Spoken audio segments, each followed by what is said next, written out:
أعوذ بالله من الشيطان الرجيم بسم الله الرحمن الرحيم الحمد لله رب العالمين والعاقبة للمتقين ولا عدوان إلا على الظالمين وأشهد أن لا إله إلا الله وحده لا شريك له وأشهد أن محمدا عبده ورسوله. Assalamu alaikum wa rahmatullahi wa barakatuh. Nous remercions Allah subhanahu wa ta'ala qui nous a permis encore une fois d'être là pour poursuivre nos cours de tajwid.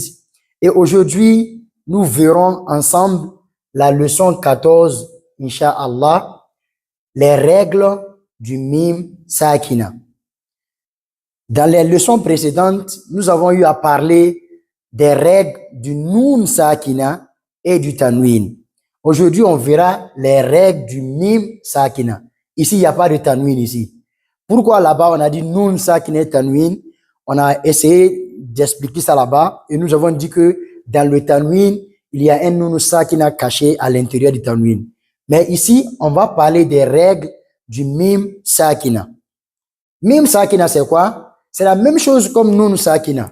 Lorsque dans le Coran, nous voyons un mim qui ne porte aucune voyelle, ou bien nous voyons un mim qui porte la voyelle soukoun, c'est ça on appelle mim sakina. Donc, les règles du mim sakina sont au nombre de 3, alors que les règles du nun sakina sont au nombre de 4. Ici, les règles du mim sakina sont quoi? Nous avons al-idgham, nous avons al-ikhfa, nous avons al-idhar. Ici, il n'y a pas de iqlab comme les règles du nun sakina. En plus, ici, il y a un mot qui va s'ajouter sur les noms de ces règles-là pour mettre la différence entre les règles du mim sakina et les règles du nun sakina. Ce mot, c'est quoi? C'est shafawi. Shafawi. Shafawi.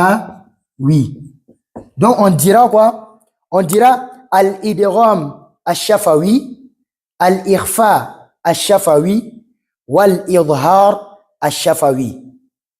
Donc, idgham shafawi, c'est quoi? On va dire quoi? Ici, on nous dit, on applique cette règle lorsque la lettre mim sakina, est suivie d'une autre lettre mim. Les deux lettres mim vont faire quoi? Ce qu'on appelle la fusion, pour en faire qu'une, que l'on prononce avec intensité, ashadda. Donc, en français plus simple, je vais dire quoi plus simplement? C'est que lorsque tu vois le mim sakina, le mim qui ne porte aucune voyelle, à la fin des mots, et en même temps le mot qui suit commence par un autre mim, c'est-à-dire deux mims se suivent. Ici, on fait la règle de fusion qu'on appelle aussi l'assimilation. En arabe, on appelle al-idgham al-shafawi. Al-shafawi, ça vient des lèvres. La lettre mim sort des lèvres, c'est-à-dire le point de sortie de la lettre mim, c'est les lèvres. Donc, deux mims qui se suivent, la règle qui s'applique là-bas, on appelle ça al-idgham al-shafawi et on fait ça avec le naziment. Je prends un exemple. Dans la sourate Quraysh, Allah dit quoi? Wa amanahum min khawf. Wa amanahum. Le premier mot se termine par un mim. Le deuxième mot qui suit commence par un mim. Le premier mim, c'est un mim sakina qui ne porte aucune voyelle, comme vous le voyez. Et le deuxième mim va porter ce qu'on appelle ashadda. Et en passant du premier mim au deuxième mim, on va appliquer la règle qu'on appelle al-idgham shafawi tout en faisant le naziment. On va dire wa amanahum min khawf. C'est ça qu'on appelle al-idgham al-shafawi. La deuxième règle, c'est quoi? C'est al-ikhfa al-shafawi. Déjà, al-idgham shafawi, il y a plusieurs exemples. Mais on a pris cet exemple-là pour faciliter. Donc, cela veut dire quoi? À partir du moment où tu vois un mim sakina suivi d'un mim, c'est la règle de idgham shafawi que tu vas faire. La deuxième règle, c'est quoi? Al-ikhfa al-shafawi. Al-ikhfa al-shafawi, pour expliquer très facilement, lorsque tu vois le mim sakina suivi de la lettre ba, Alors que dans les règles de Noun Sakina Tanwin, on a dit, lorsque tu vois Noun Sakina, suivi de ba, c'est al-iqlab. Mais ici, lorsque tu vois Mim Sakina, suivi de la lettre ba, on appelle ça al-ikhfa shafawi. Ici aussi, c'est toujours les lèvres. La lettre Mim sort des lèvres, la lettre ba sort des lèvres. Donc ici, on va dire quoi? Dans la sourate Al-Fil, on va dire Tarmihim bihijaratin. Tarmihim bihijaratin. Ici, il y a une divergence entre les savants. Il y a des savants qui disent que on ne joint pas totalement les lèvres. Il y a des savants qui disent que on joint totalement les lèvres. Donc, pour ceux qui disent qu'on ne joint pas les lèvres, on va dire quoi? Tarmihim bihijaratin.